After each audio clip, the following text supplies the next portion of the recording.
When someone you love passes away, the process of planning the memorial and everything else can really be overwhelming. Now, there's obviously a lot to do, and you're trying to grieve at the same time. So there are some things that you may not even think to ask or to know at this point. And one woman called KPRC to investigate months after she laid her partner to rest and saw that his grave marker for the first time wasn't positioned the right way. So she called Amy Davis for help. Amy, good morning. Good morning, guys. Yeah, so Janet Friedman called us because she said she wouldn't rest until she gets something done about the placement of her longtime partner's grave marker.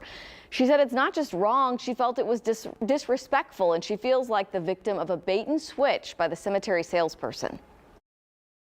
It was literally upside down, a few inches from this other person's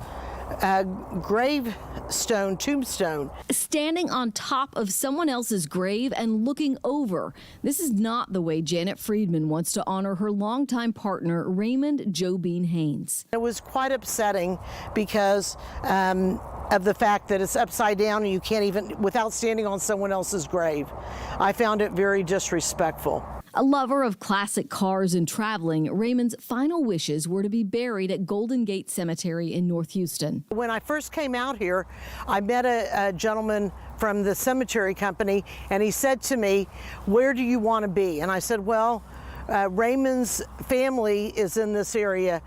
And what he said to me was, you know, you can pick out from these 3 different plots, one over here, one over there, one over here. She chose a plot, but months later, when she saw the marker placement, Janet was in shock. I anticipated that if the plot was here, that it would be at the top so that we could stand at the bottom and show our respects. And I felt as though they sold me something and they gave me something else. Janet asked if they could turn the marker around or move it to the middle of the grassy area. She was told no. They have to follow these rules. I have never seen anything like this anywhere I've ever been. Janet says the paperwork she signed didn't say how the marker would be positioned in the ground. A Golden Gate Cemetery spokesperson sent us a statement saying foot markers are the only option available for single-space burial plots at Golden Gate Cemetery, as stated in our policies and procedures. And they must maintain a uniformity and consistency throughout the cemetery. When I come out here today and I look, I don't see any consistency.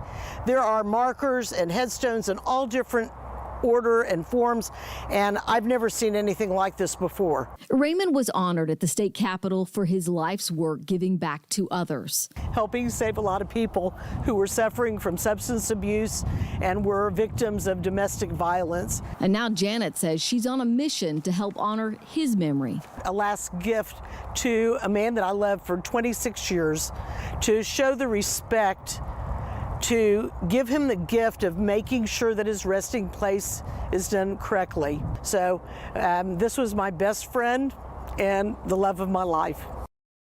So after quite a bit of back and forth with the cemetery, they agreed Friday to move Raymond's marker 3 to 4 feet within the plot that Friedman purchased.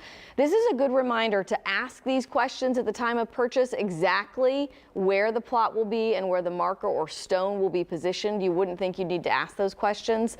The Texas Department of Banking regulates pre-sold cemetery issues because they're considered a financial product. And so that's also a place where you can make a complaint if you're dealing with a similar issue. We put a link to that agency on clicktohouston.com. You wouldn't think to ask. Yeah, right. You'd imagine that it would just be set the right way. Right. So you could stand there and pay your them. respects. Yeah.